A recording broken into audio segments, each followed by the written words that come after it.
My son was being bullied at his new school because of the burn scars on his arms. I went to confront the bully's father, but when he saw my son's scars, his face went pale. "I know those scars," he whispered. My 8-year-old son was being bullied at his new school because of the burn scars on his arms. When the school failed to stop the harassment, I decided to confront the bully's father myself. I expected anger, denial, maybe even a fight. What I didn't expect was for this stranger to look at my son's scars and whisper, "I know those scars." I had no idea who the man standing in front of me was. For we begin, I'd love to know, have you ever discovered an unexpected connection with someone that changed your perspective? Completely share your experience in the comments below. Please subscribe for more stories about the power of human connection and second chances. Now let me take you back to the day when my son's scars revealed the truth that would change both our lives forever. I've been a single father for 5 years now, ever since the apartment fire that took my wife Hannah and left my 3-year-old son Ethan with burn scars covering 30% of his body. The physical scars had healed as well as they could. The emotional ones for both of us were still raw. Ethan was 8 now, bright, sensitive kid who loved dinosaurs and building with Legos. He was also incredibly resilient, having adapted to life with his scars better than I had ever imagined possible, but that resilience was being tested at his new school in ways that broke my heart. We'd moved to a different district within the city because I've gotten a promotion that required a longer commute. The new school district was supposed to be better. What I hadn't anticipated was how cruel children could be to someone who looked different. It started small, whispered comments, stares, kids avoiding sitting next to Ethan at lunch, but it escalated quickly when one particular boy, Tyler Thompson, decided to make my son's life miserable. "Dad," Ethan said one evening as I was helping him with homework, "am I a monster?" Question hit me like a punch to the gut. "What do you mean, buddy?" He says, "I look like a monster because of my arms." He says that's why my mom died, because monsters can't have normal families. I felt rage building in my chest, the kind of protective fury that only a parent can understand. "Ethan, look at me," I said, kneeling down to his level. "You are not a monster. You were brave and kind and smart. And the best son any dad could ask are those scars on your arms. They're proof that you're a survivor, proof that you're stronger than anything life can throw at you." Then why does Tyler say those things? Because some people don't understand that being different doesn't mean being less. Sometimes when people don't understand something, they get scared, and when they get scared, they say mean things. But my reassurances weren't enough to stop what was happening at school. The bullying got worse. Tyler convinced other kids to avoid Ethan, calling him the burned kid, and making up stories about how his scars were contagious. Ethan started having nightmares again, something that hadn't happened in over a year. He begged me not to make him go to school, tried working with the school. First, I met with Ethan's teacher, Mrs. Alvarez, who was sympathetic but seemed overwhelmed. "Mr. Walsh, I've spoken to Tyler several times. I've also contacted his parents. Honestly, bullying is such a complex issue, and he's dealing with some challenges at home." "What kind of challenges?" I asked. "I can't share specifics due to privacy concerns, but let's just say his family situation is complicated. His father is struggling with some personal issues." I met with the principal next, a well-meaning woman named Dr. Norris, who spoke an educational jargon about restorative justice and conflict resolution strategies.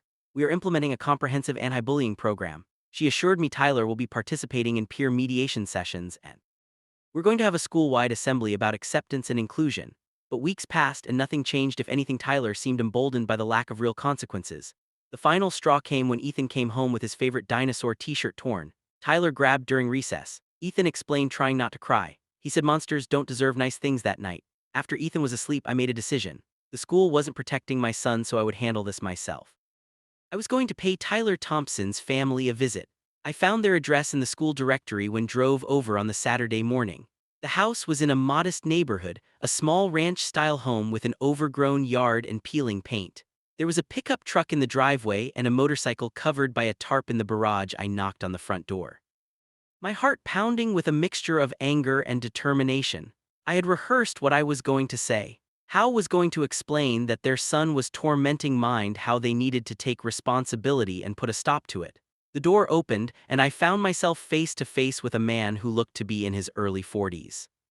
He was tall, with graying hair and tired eyes that spoke of someone who had seen too much. There were faint scars on his hands and forearms, and he moved with the careful precision of someone who had been injured and learned to compensate. "Can I help you?" he asked, his voice cautious but not unfriendly. "Are you Tyler Thompson's father?" "I am." "Gene Thompson, and you are Jeremy Walsh. My son Ethan is in Tyler class at school." I watched his recognition flickered across his face, followed quickly by what looked like resignation. He said, stepping back slightly, "I think I know why you're here. Please come in." The inside of the house was clean but sparse with the kind of furniture that looked like it had been chosen for function rather than style. There were a few family photos on the mantel, and I noticed that in the more recent ones, Tyler was always with just his father, no mother in sight. "Can I get you some coffee?" Jean asked, gesturing toward the kitchen. "This isn't a social call," I said, my anger returning. "Your son has been bullying mine for weeks. He's making Ethan's life hell and the school doesn't seem to be doing anything about it." Jean's shoulders sagged slightly. "I know," he said quietly. "I've been trying to work with Tyler on his behavior, but he's been angry lately. We've both been going through a rough patch. A rough patch doesn't give him the right to torment other children," I said, my voice rising. "Do you know what he's been saying to my son? He calls him a monster because of his scars. He tells him that's why his mother died." Jean's face went pale. "What he said, you heard me. Your son is psychologically torturing an 8-year-old boy because he looks different. Mr. Walsh, I am so sorry, I had no idea Tyler was saying things like that. I knew there had been some incidents at school, but the teacher just said he was being unkind to another student. She didn't tell me he was." Jean ran his hair through his hair. "This is unacceptable. I will deal with Tyler immediately." "Gone beyond just dealing with Tyler," I said, "my son is afraid to go to school. He's having nightmares again. He thinks he's a monster because of what your son has been telling him." "Scars?" Jan asked suddenly, his voice strange. "You mentioned scars. What kind of scars?" Question caught me off guard. "Burned scars on his arms and part of his chest. He was in a fire when he was 3. Jean went very still, his face losing even more color. Would you mind if I saw them, the scars?" "Why?" I asked, suddenly suspicious. "What does it matter what they look like?" "Please," Jean said, and there was something desperate in his voice. "I need to see them." Something in his tone made me reconsider. Pulled up my phone and showed him a recent photo of Ethan at the beach where his scars were clearly visible on his arms and shoulder. Jean stared at the photo for a long moment. I watched as his hands began to shake. He whispered, "I know those scars." "What do you mean them?" Jean looked up at me, his eyes filled with a pain so deep it was almost physical. "Mr. Walsh, what was your wife's name?" "Hannah Walsh." "Why, and the fire?" "It was 5 years ago, an apartment building on George Street." My blood ran cold. "How do you know that?" Jean sat down heavily in his chair, his face in his hands. "Because I was there," he said, his voice barely audible. "I was the firefighter who pulled your son out of that building." The world seemed to tilt sideways. I stared at this man, this stranger who had just claimed to be part of the worst day of my life, and tried to process what he was telling me. "That's impossible," I said. "Firefighter who saved Ethan. His name was Thompson. Eugene Thompson is my full name." Jean said quietly. I felt like I was going to be sick. "You're him. You're the firefighter who saved your son and who couldn't save your wife." The silence that followed was deafening. I looked at this broken man sitting across from me, and suddenly everything made sense. His tired eyes, his careful movements, the scars on his hands. The absence of Tyler as mother in the family photos. "You were injured in the fire," I said, remembering what the fire chief had told me afterward. "The firefighter who saved Ethan was hurt when part of the ceiling collapsed." G nodded, rolling up his sleeves to reveal more extensive scarring on his arms. "Crushed my left shoulder, broke 3 ribs. Second-degree burns on my arms and back." That wasn't the worst of it. What was the worst of it? The worst of it was that I could only make one trip up those stairs before the building became too unstable. I had to choose. I could save your son or I could try to reach your wife. Couldn't do both. I felt tears starting to fall. They weren't tears of anger anymore. They were tears of understanding, of recognition, of shared grief. "You saved my son," I said quietly, "but I couldn't save your wife. I've carried that with me every day for 5 years, the knowledge that I made a choice, and because of that choice a woman died, and a little boy lost his mother." "John," I said. "You." And my voice was steady. "Now you didn't make a choice. You made the only choice you could make. You saved a 3-year-old child, but your wife, my wife, was already unconscious from smoke inhalation when you got there. Fire chief told me afterward she wouldn't have survived even if you had reached her first. Ethan was still conscious, still fighting. You saved the one person who could be saved." Jean looked up at me with surprise. "You don't blame me." "Blame you?" "Jean, I've spent 5 years grateful to a firefighter named Eugene Thompson who risked his life to save my son. I never imagined I'd get the chance to thank him in person." We sat in silence for a moment, both of us processing the impossible coincidence that had brought us together. "Is that why you left the fire department?" I asked. Jean nodded. "The physical injuries healed mostly, but the emotional ones. I started drinking, started having panic attacks every time the alarm went off. I couldn't do the job anymore, couldn't trust myself to make those kinds of decisions. And Tyler, his mother left 2 years ago, said she couldn't handle being married to a broken man." Jane's voice was bitter. Tyler blames me for her leaving. He's been angry ever since, putting out at school, getting into fights. I've been trying to help him, but I'm barely keeping my own head above water. So he's been taking his anger out on other kids apparently. And I'm ashamed to say I didn't realize how bad it had gotten. Jane looked at me with genuine remorse. Mr. Walsh, I am so sorry, not just for Tyler's behavior but for everything, for not being able to save your wife, for the pain you and your son have endured. I stood up and walked over to where John was sitting. Jane, look at me. He raised his eyes to meet mine. You have nothing to apologize for. You are a hero. You saved my son's life. You nearly died doing it. The fact that Tyler has been bullying Ethan doesn't change that. But Tyler doesn't know, John said quietly. He doesn't know about the fire, about your son. He just sees a kid with scars and he's been cruel. Then maybe it's time he learned the truth. John was quiet for a long moment. You're right, he said. Finally, Tyler needs to understand what real courage looks like and what real consequences are. Where is he now? In his room. He's been grounded for the past week because of a fight at school. John stood up. Would you be willing to stay while I talk to him? I think he needs to hear this story. I think he needs to meet the boy whose life I saved. Ethan is not with me today. He's at his grandmother's house. That's okay. Tyler needs to hear this first, then maybe we can arrange for the boys to meet properly. Jean called Tyler downstairs, and I watched as a sullen-looking boy of about 8 trudged into the living room. He had his father's dark hair and the same tired eyes. There was an anger in his expression that spoke of pain. He was too young to understand. Tyler, Jean said. His voice was firm but gentle. This is Mr. Walsh. He's Ethan's father. Tyler's expression immediately became defensive. I didn't do anything, son. Sit down. We need to have a conversation. For the next hour, Jean told Tyler the story of the fire. He explained about his job as a firefighter, about the day he had to choose between saving a woman or a child, about how he had carried a 3-year-old boy out of a burning building and nearly died in the process. Tyler listened with growing amazement and horror. The little boy I saved, Jean said, was Ethan. The boy you've been calling a monster. Tyler's face went white. Ethan. But his scars are proof that he survived something that should have killed him. They're proof that he's braver and stronger than most adults I know, but I called him. Tyler's voice trailed off as the full weight of what he had done began to sink in. You called him a monster, Jean said quietly. You tormented a child who had already lost his mother and nearly lost his own life. Tyler began to cry then, not the angry tears of a frustrated child but the deep, remorseful sobs of someone who truly understood the magnitude of their actions. I'm sorry, he whispered. I'm so sorry. You didn't know, John said, pulling his son into a hug, but that's not an excuse. We don't get to be cruel to people just because we don't understand their story. Can I tell him? I'm sorry, I spoke up for the first time since Jean had begun his story. Tyler, I think Ethan would like that very much, but more than an apology. I think he'd like a friend, someone who sees him for who he really is, a brave, kind, smart boy who happens to have some scars. Tyler nodded eagerly. I want to be his friend. I want to make up for what I did. The following Monday I walked Ethan to school myself. He was nervous, clutching my hand tightly as we approached the building. Dad, what if Tyler is mean to me again? I don't think he will be, buddy. If he is, you come find me immediately, okay? We were barely through the front door when Tyler appeared, his father right behind him.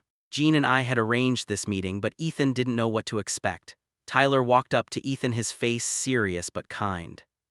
Ethan, I'm Tyler, I'm sorry. Ethan looked up at me, uncertainty, then back at Tyler. I was really mean to you. Tyler continued, called you names and made you feel bad about your scars. But I didn't know that you're a hero, Ethan asked, confused. Tyler looked back at his father, who nodded encouragingly. My dad told me about the fire, about how he saved you when you were little. He said your scars aren't ugly. They're proof that you're the bravest person he ever met. Evan's eyes widened and he looked up at Jean with recognition dawning on his face. You're the firefighter, the one who carried me out. John knelt down to Ethan's level, his eyes bright with unshed tears. I am. I've thought about you every single day for 5 years, wondering if you were okay, if you were happy, if you remembered anything about that day. I remember someone holding me, Ethan said quietly, someone telling me I was going to be okay. Was me, Jean said with his voice thick with emotion. You were so much more than you grew up to be, an amazing, brave little boy. Tyler stepped forward again. Ethan, I was really mean to you because I was angry about other stuff. I took it out on you. That was wrong. Really, really wrong. Can you maybe forgive me? Ethan looked at Tyler for a long moment, then at his father, then at me. My dad always says that forgiveness is a gift we give ourselves, not just other people. That's right, buddy. Okay, Ethan said to Tyler, I forgive you, but you have to promise not to be mean to other kids who look different. I promise, Tyler said solemnly. And can we be friends? Could show you my Lego collection. Your dad said you like building things. For the first time in weeks, I saw Ethan's face light up with genuine excitement. You have Legos? What kind? All kinds. I have the big Millennium Falcon and some dinosaur sets. And as the boys began chattering about their shared interests, Jean and I stepped aside. Thank you, he said quietly, for bringing him here today, for letting Tyler apologize for forgiving me. Gene, there's nothing to forgive. But I do have something to ask you. Anything. Ethan has been having some tough days lately, not just because of the bullying but because he has been asking more questions about the fire, about his mother, about what happened that day. I think it might help him to hear the story from you, to understand that someone fought for him, that someone risked everything to save him. John nodded. I'd be honored to tell him whenever you think he's ready. How about this weekend? You and Tyler could come over for dinner. Ethan could show Tyler his dinosaur collection, and maybe afterward you could tell him about that day. The parts that are appropriate for an 8-year-old to hear. I'd like that very much. That Saturday evening, Jean and Tyler came to our house for dinner. It was the first time in months that I'd heard Ethan laugh so freely. He and Tyler had bonded over their shared love of dinosaurs and Legos, and Tyler had proven to be a kind, thoughtful friend once his anger had been redirected into understanding. After dinner, while the boys played in the living room, Jean told Ethan the story of the fire. He kept it age-appropriate, focusing on the bravery of the firefighters, the importance of smoke detectors, and how proud he was of how strong Ethan had been. Were you scared? Ethan asked. I was, but being scared doesn't mean you're not brave. Being brave means doing the right thing even when you're scared. Is that why you saved me, even though you were scared? I saved you because that's what firefighters do. We protect people, and you, Ethan, were worth protecting. Ethan was quiet for a moment, then he rolled up his sleeves and showed Jan his scars. Do they look different now than they did when I was little? Jan examined the scars carefully, his expression thoughtful. They look like they've healed beautifully. Your doctors did an amazing job, but what I see when I look at them, what? I see proof that you're a fighter. I see evidence that you survived something that would have defeated a lot of people. I see the marks of a warrior. That's right. These scars are your battle wounds, and they tell the story of a battle you won. From that day forward, everything changed. Tyler became Ethan's closest friend and fiercest protector at school. When other kids stared at Ethan's scars or asked rude questions, Tyler would step in and explain that Ethan was a fire survivor, a real-life hero. Jean and I developed an unlikely friendship built on shared experience and mutual respect. He started attending AA meetings and working with a therapist to deal with his PTSD. I helped him navigate the process of getting back on his feet. He helped me understand that it was okay to let other people into our lives, that Ethan and I didn't have to face the world alone. 6 months later, Jean had been sober for 4 months and was working as a fired safety instructor, teaching children about fire prevention and safety. Tyler had transformed from an angry, acting out child into a confident, empathetic boy who stood up for other kids who were being bullied. What's funny, Jean said one evening as we watched the boys playing in my backyard. I spent 5 years thinking I had failed that day, thinking I hadn't done enough, hadn't saved enough. And now I realized that saving Ethan wasn't just about that one day. It was about giving him the chance to become who he is now. It was about giving you the chance to raise an incredible kid. It was about creating a ripple effect that's still spreading. What do you mean? Look at Tyler. A few months ago he was angry and hurting and taking it out on other kids. Now he's learned about courage and compassion and standing up for people who need help. That's because of Ethan. That's because of the example your son set. I watched as Ethan patiently helped Tyler build a complicated Lego structure. The two boys working together with the easy camaraderie of true friends. You're right, I said Ethan's scars used to be a source of shame for him. Now they're a source of strength, and Tyler has learned that real strength isn't about making other people feel small. It's about lifting them up. A year later, Jean was back to full-time work as a fire safety coordinator for the school district. Tyler and Ethan were inseparable best friends. I had learned that sometimes the most unexpected connections can become the most meaningful relationships in our lives.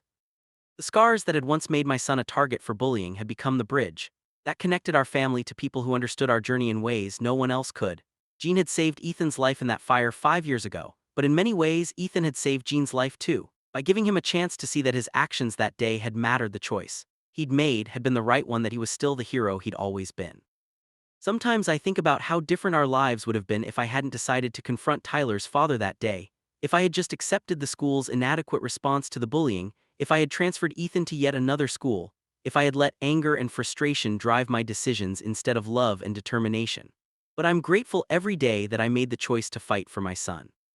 Because in fighting for him, I found something I didn't even know we were missing: a family that understood our story. Friends who saw Ethan's scars as marks of courage rather than difference, and a community built on the foundation of shared experience and mutual support. Ethan's scars will always be part of his story, but now instead of being a source of shame or pain, they're a reminder of his strength, his survival, and the incredible connections that can grow from the most unexpected places. They're proof that sometimes our greatest wounds can become our greatest gifts. And the people who understand our pain the best are often the ones who helped us survive it in the first place. An absolutely powerful story about how our greatest pain can become the bridge to our greatest healing, and how the scars we carry can connect us to people who understand our journey in ways no one else can. What do you think of Jean's transformation from a broken man carrying guilt to someone who found purpose again? Let us know your thoughts in the comments below. If you were moved by this incredible story about forgiveness, unexpected connections, and the healing power of truth, please show your support by hitting that like button and be sure to subscribe for more inspiring stories that prove we're all more connected than we realize. Don't forget to click the notification bell so you never miss an upload. Thanks for watching, and we'll see you in the next one.